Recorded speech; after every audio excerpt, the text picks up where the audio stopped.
Olá, amigos! Sejam bem-vindos a mais um vídeo do meu canal. Eu sou Lucas Knaip e vamos falar sobre Alexander Zverev, que hoje conquistou seu primeiro título de Grand Slam e acendeu um debate. Quem é o melhor jogador da geração dos anos 90? Porque, assim, essa geração é alvo de muitas críticas. Os jogadores que falharam em fazer frente a Djokovic, Nadal e Federer, ao mesmo tempo eles estão tendo muitas dificuldades em fazer frente contra Alcaraz e Sinner, mas hoje ela ganha seu terceiro Grand Slam, já havia ganhado com o Dominic Thiem no US Open de 2020, no US Open de 2021 com o Daniil Medvedev e agora no Roland Garros de 2026 com o Alexander Zverev, né? São muitas finais de Grand Slam para essa geração, se a gente para pensar, já são 3 finais do Ruud, uma de Taylor Fritz, a gente também teve as finais de Stefanos Tsitsipas, se não me engano, 2 finais, uma na Austrália, outra em Roland Garros, o Zverev fez a 4ª final dele, o Dominic Thiem teve 4 finais e o Daniil Medvedev teve 6 finais de Grand Slam. Então, assim,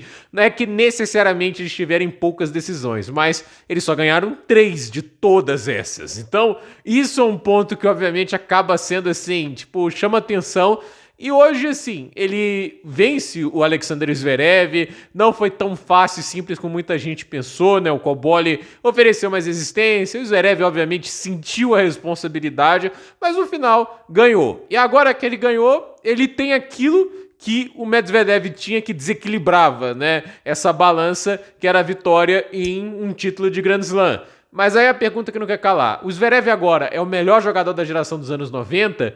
Ou ainda é o Medvedev? Ou é o Dominic Thiem, né? Porque o Thiem fazia mais frente aos membros do Big Three do que os outros dois.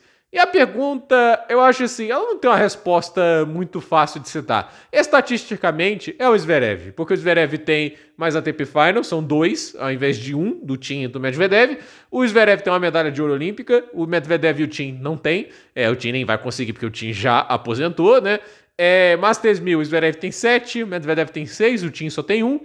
Finais de Slam, e o Medvedev tem mais, são 6, mas todos eles só ganharam 1. E a questão é, se a gente for pegar confronto direto contra os grandes jogadores da história, por exemplo, Zverev tem um confronto direto positivo contra o Federer, assim como o Dominic Thiem tem, né? O Medvedev não tem, mas aí também é aquele cara que ficou pronto para ganhar esses grandes torneios mais tarde, né? Em 2019 que o Medvedev começou a virar um protagonista do tênis. Em 18, quando o Federer ainda estava um pouco mais em alta, né? O Medvedev ainda não fazia tanta frente assim. E a questão que a gente coloca aqui é, em termos de vitórias, etc., quais que tem mais peso? Porque, por um lado, a maior vitória contra o membro do Big Three é do Daniil, que é a vitória lá no US Open de 2021. Ele venceu o Djokovic, que vinha dos títulos dos outros 3 Grand Slams, e venceu em sets diretos. Se a gente para pensar, Dominic Thiem já ganhou do Djokovic em Roland Garros.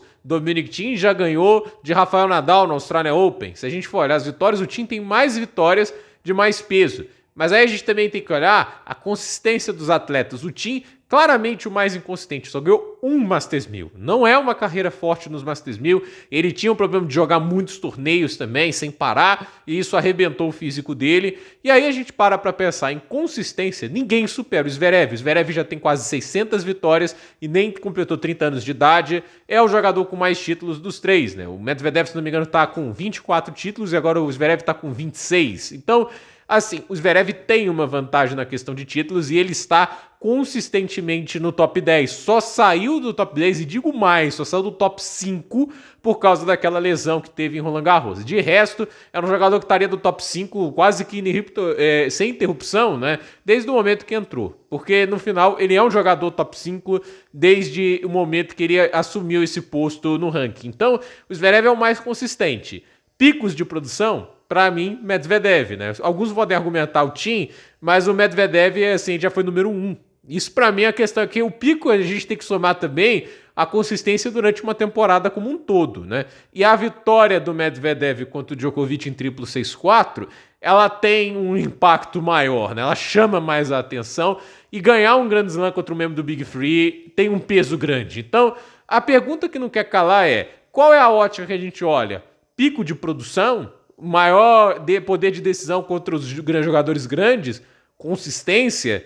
No final, esse é um debate que acaba mudando muito com o passar do tempo. Vai ter o Wimbledon daqui a pouco, né? Medvedev e Zverev vão tentar ganhar, né? Tipo, são jogadores assim que têm condições de serem competitivos. Medvedev já fez 2 semifinais, Zverev nunca teve uma grande campanha em Wimbledon, mas ele tem tênis para isso. Ele sabe sacar, ele sabe bater bem no fundo de quadra. Tudo depende do quanto que ele vai conseguir também ser ofensivo. O Saibro beneficia um pouco mais a solidez do Zverev. Em Wimbledon ele tem que partir mais para ataque, mas agora ele já não tem mais, como eu disse, o peso de Atlas nos ombros, o peso do mundo nas costas, ele está livre para tentar mais. Então fica essa pergunta, será que ele vai fazer isso? Então a pergunta que a gente fica assim, tipo, o destino pode fazer as coisas mudarem. Talvez um dos dois ganhe um segundo Grand Slam. O Medvedev talvez não vá ganhar o Roland Garros, né? Mas nos outros 3, numas 2 semanas iluminadas que podem acontecer, talvez ele consiga, né? Tipo, se ele acha um bom tempo de bola, ele é sempre perigoso. Então, o Zverev hoje ganhou um Grand Slam, já fez finais outras vezes, então não dá ainda para duvidar disso. E a gente tem que parar para pensar nisso. A carreira desses caras ainda não está completa. Mas se a gente pode pensar no longo prazo, isso favorece mais o Zverev. Primeiro porque está melhor agora. Primeiro porque é 1 ano e meio mais novo do que o Daniil. Isso ajuda. E, a meu ver, parece ser um cara um pouquinho mais centrado no que ele quer para o futuro do que o russo, né? Mas a pergunta que não quer calar também é: o Zverev relaxa depois que ganha um Grand Slam? Ou ele foca mais, vai por mais? Essa é a questão. Será que ele quer calar os críticos também? Eu vou conseguir ganhar do Sinner e do Alcaraz, né? Ele tem que tentar. Para mim não falta tênis para isso. Então, a pergunta hoje, eu acho ela meio sem resposta, porque a gente ainda pode levar a outro critério, confronto direto. Nesse caso, tá 14-8 para Medvedev contra o Zverev. E assim, detalhe, nos últimos 16 jogos, 13-3 para o Daniil Medvedev, que no caso é de 2020 para frente. Então, é um confronto direto que, se a gente for pegar esse espaço amostral, dá para chamar até de freguesia, porque 13-3 é feio. Ainda mais pensando em tenistas que, teoricamente, são de níveis muito compatíveis. O Dominic Thiem, se não me engano, ele tem 6-3 contra o Alexander Zverev no confronto direto. Então, assim, o Zverev, apesar de ser estatisticamente o melhor, o mais consistente, ele tem um confronto direto negativo contra os dois. Ele tem confronto negativo também contra o Tsitsipas. Isso também tem que ser levado em consideração. Por outro lado, né, a gente tem que parar para pensar que, assim, tem essa questão do confronto direto entre eles e tudo isso, mas o tênis não é só formado dos jogos que eles se enfrentam. A maneira de você poder também vencer dos tenistas mais mal ranqueados, isso é uma coisa que o Zverev leva muita vantagem sobre o Thiem e leva uma boa vantagem sobre o Medvedev, que nas boas temporadas foi confiável. 2023, acho que só teve 2 derrotas para tenistas fora do top 50, mas o Medvedev não tem uma temporada como a de 2023 já faz um tempo, então foi justamente desde 2023. 24 foi aceitado, 25 foi ruim, 26 está no meio do caminho. Não é ruim, mas também não é excepcional. Teve picos altos e pisos baixos. Então, vamos ver. O destino nos aguarda ainda, talvez, mais confrontos entre esses dois, né? O Thiem, coitado, né? Carta fora do baralho, o punho arrebentou, né? Então, assim, infelizmente o Thiem não vai fazer mais parte dessa discussão. E a verdade é que, apesar de gostar do Dominic Thiem, das batalhas históricas que ele produziu, tanto contra Djokovic, Federer, Nadal, era um jogador fantástico de se ver jogando. A verdade é que, assim, ele não é o melhor dessa geração.